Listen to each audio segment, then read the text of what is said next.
Donc, cap vers la certification. Donc là, ça devient tout de suite un petit peu plus concret.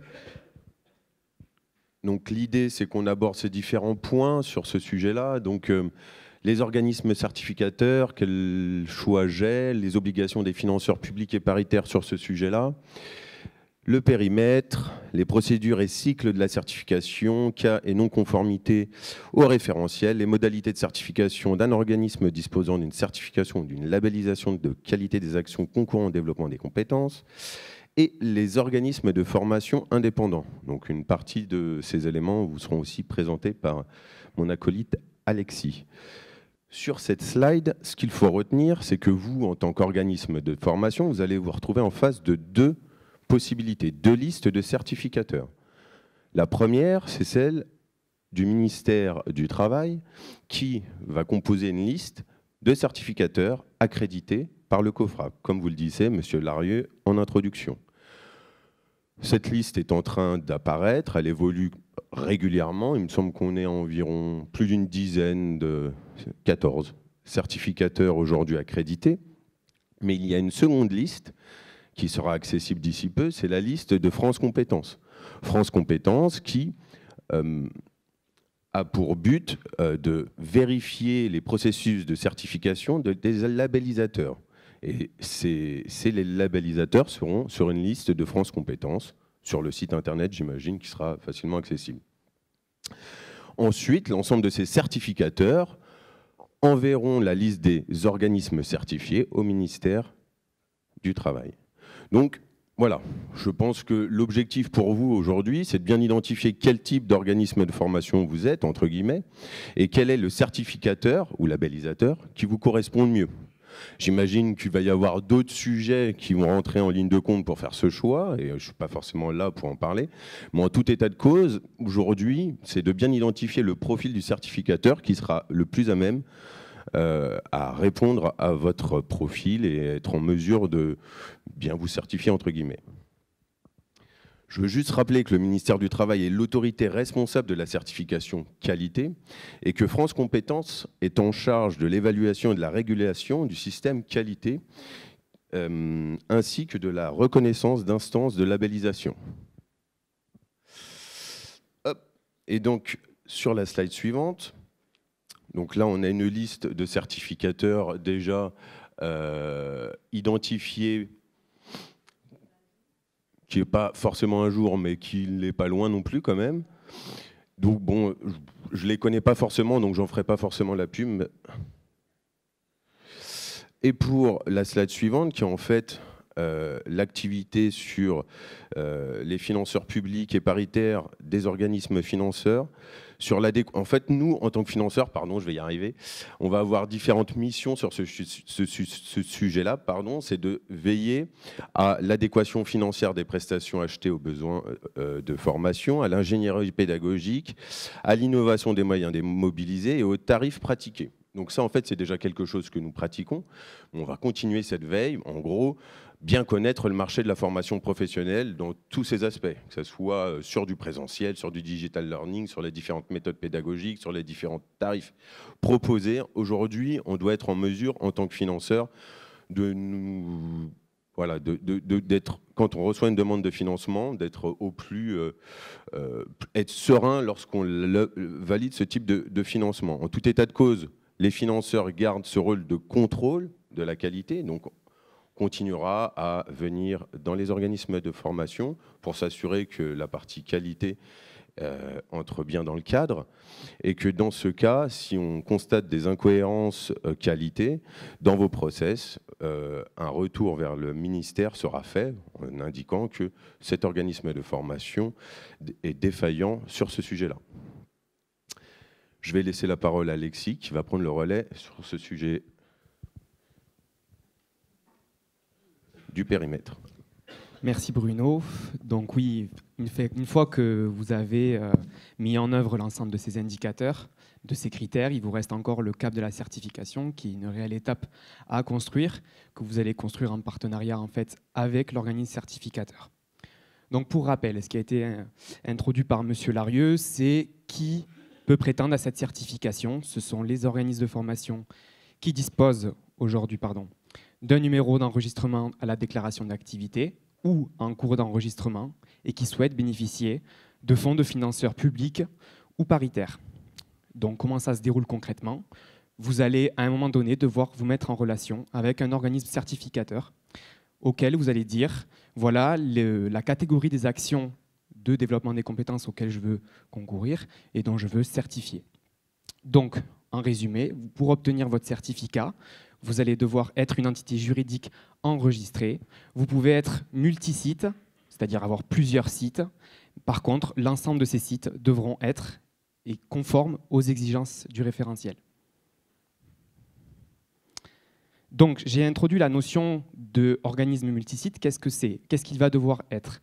Eh bien, il va devoir être couvert par un système qualité qui sera unique et qui devra comprendre une fonction, ça a été aussi énoncé en amont, une fonction centrale de qualité qui devra régir sur plusieurs sites les dispositions.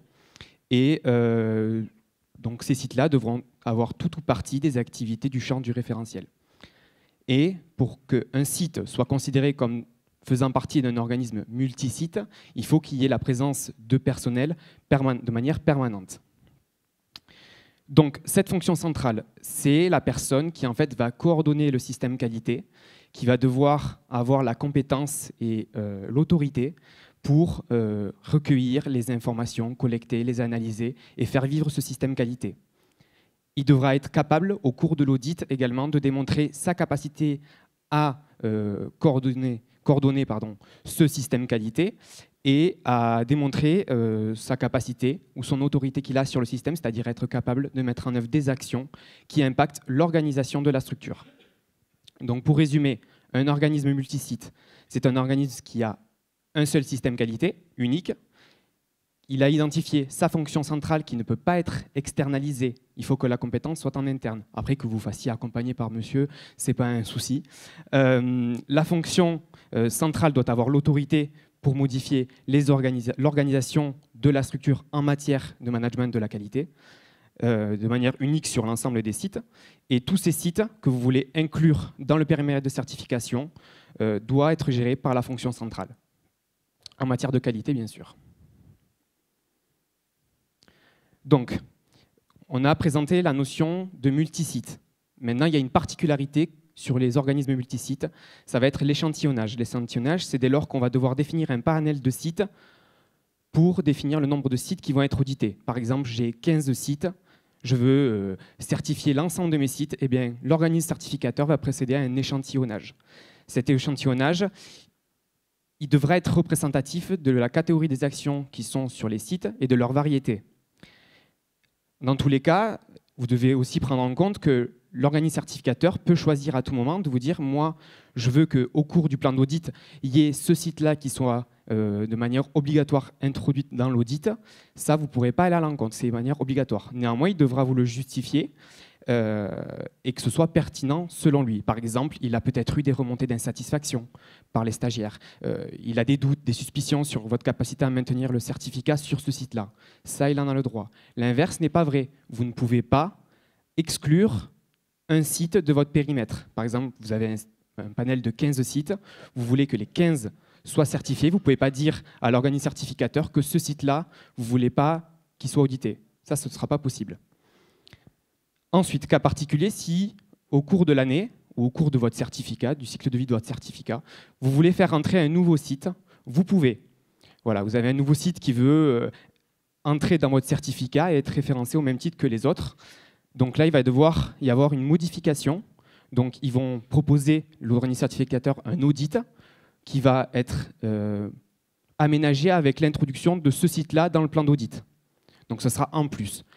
Une fois que l'audit se sera bien déroulé, je l'espère pour vous, ce site-là sera introduit dans l'échantillonnage, c'est-à-dire qu'il intégrera le certificat complet et donc il intégrera la notion de calcul de l'échantillonnage et donc de la durée de votre audit de surveillance.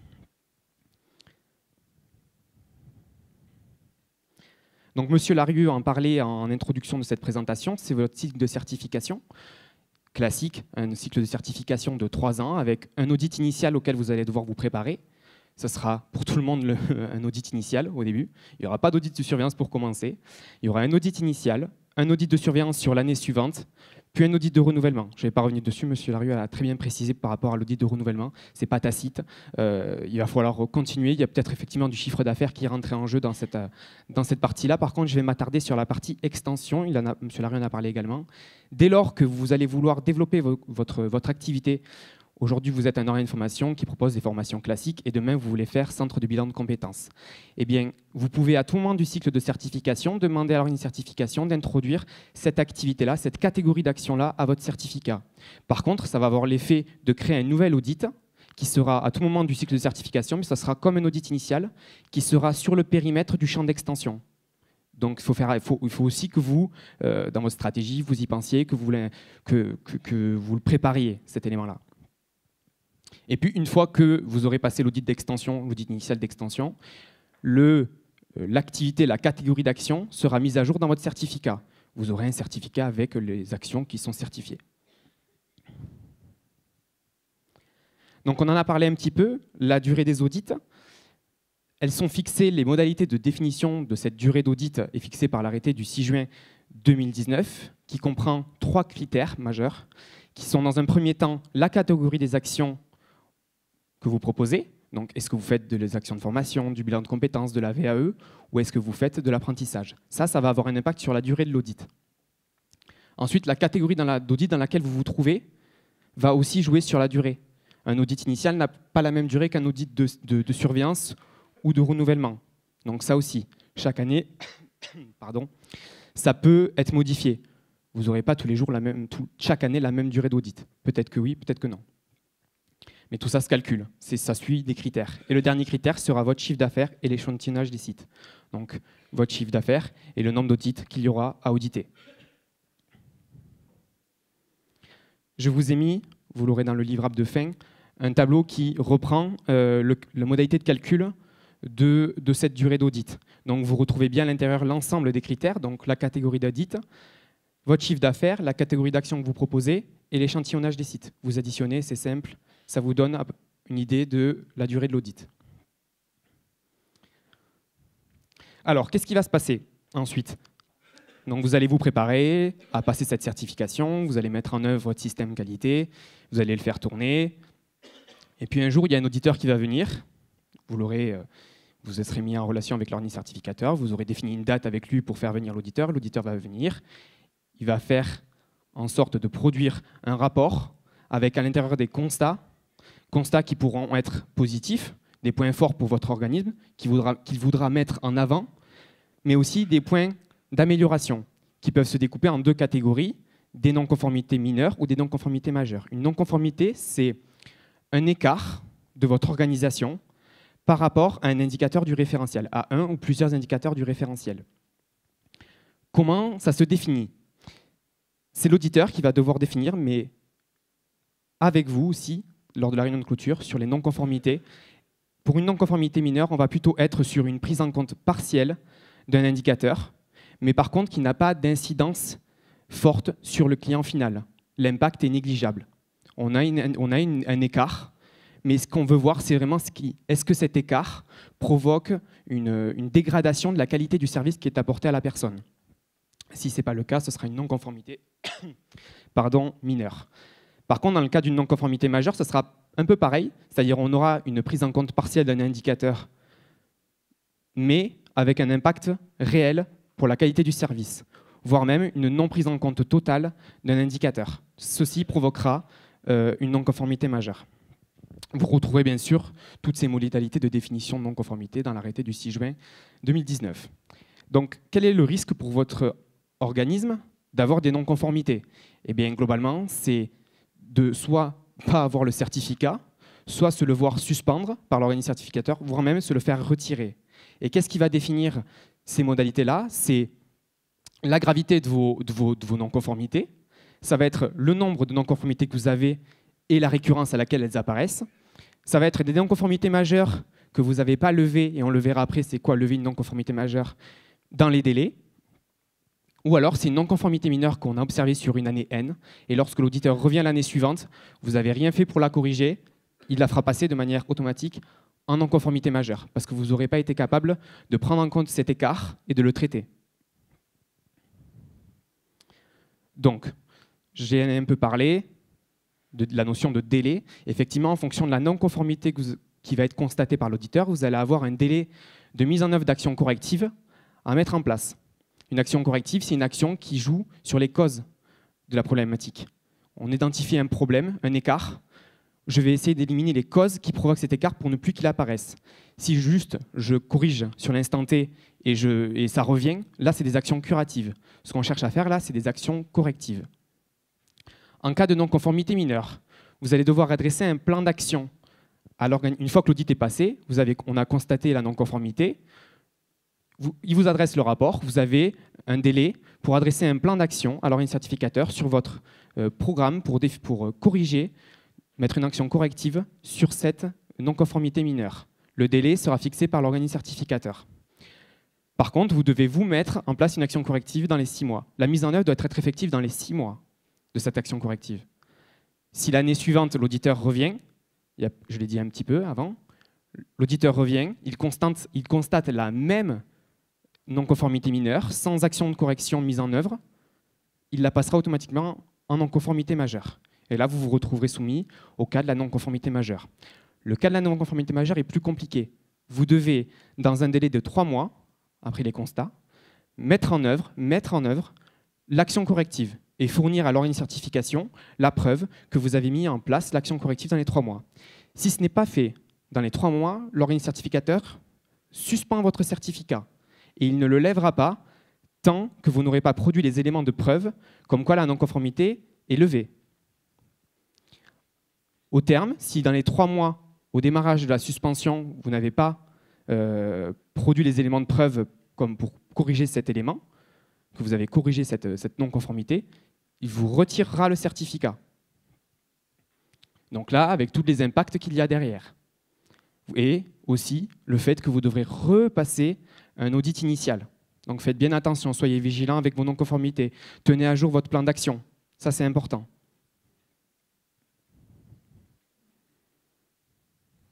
Et puis, ça a été un petit peu introduit aussi en introduction.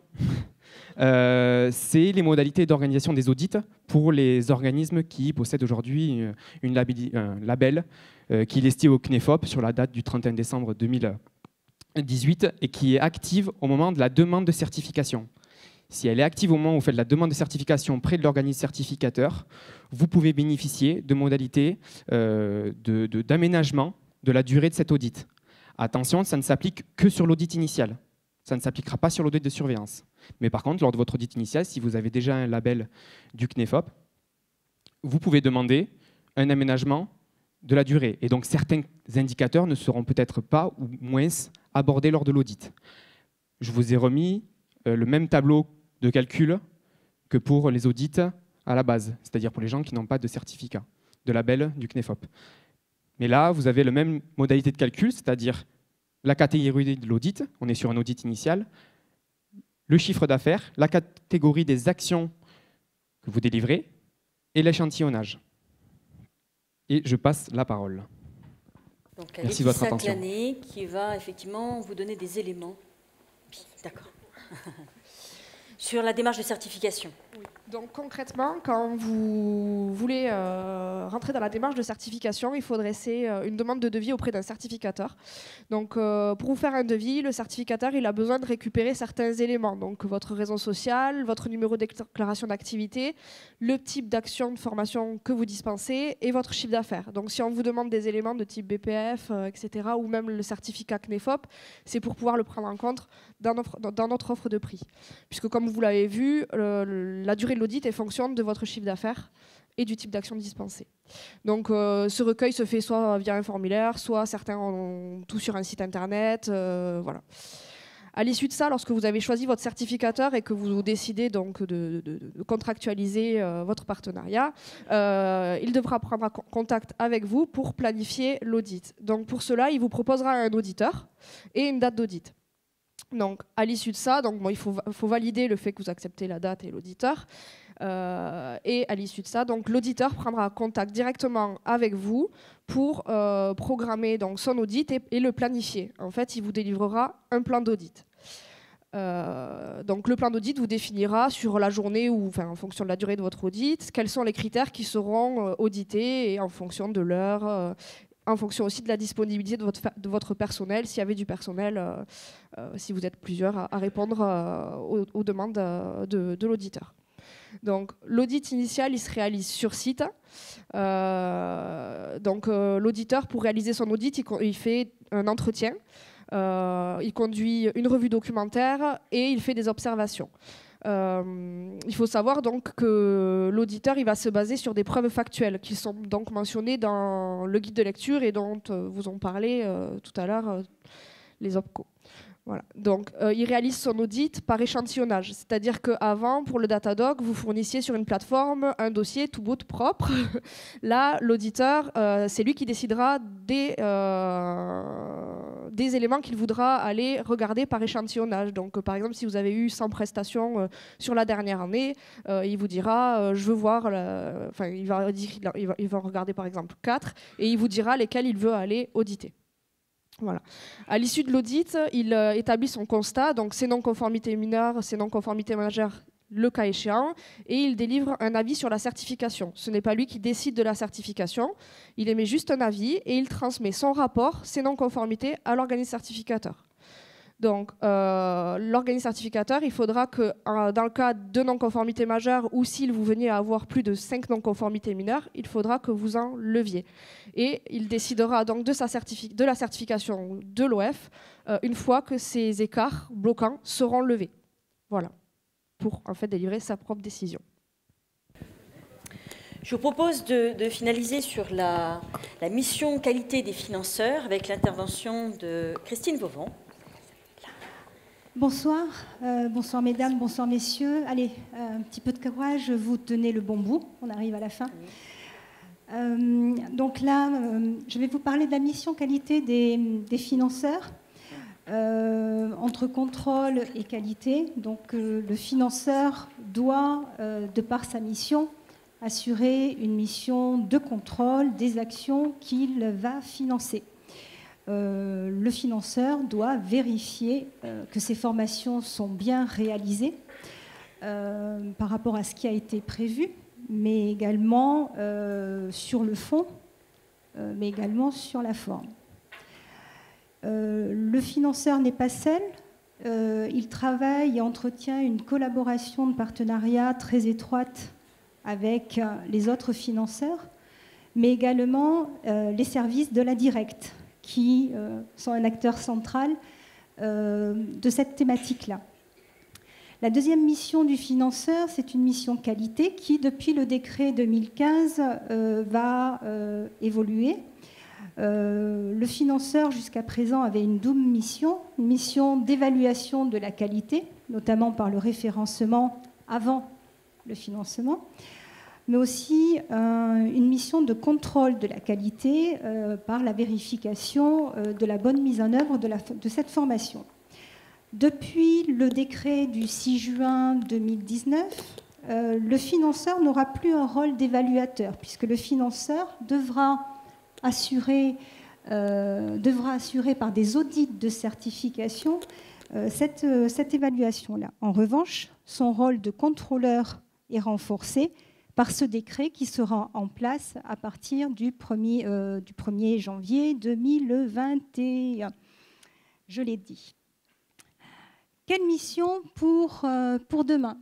Elles sont au nombre de 3. La première, c'est de s'assurer que la prestation, dans sa mise en œuvre, répond bien aux exigences du référentiel national. Si ce n'était pas le cas, on vous a mis le numéro de l'article. Lorsque les constats opérés sont susceptibles de remettre en cause une certification délivrée, c'est le ministre chargé de la formation professionnelle qui en informera l'organisme ou l'instance qui l'a délivré, qui pourra remettre en cause la certification de cet organisme-là.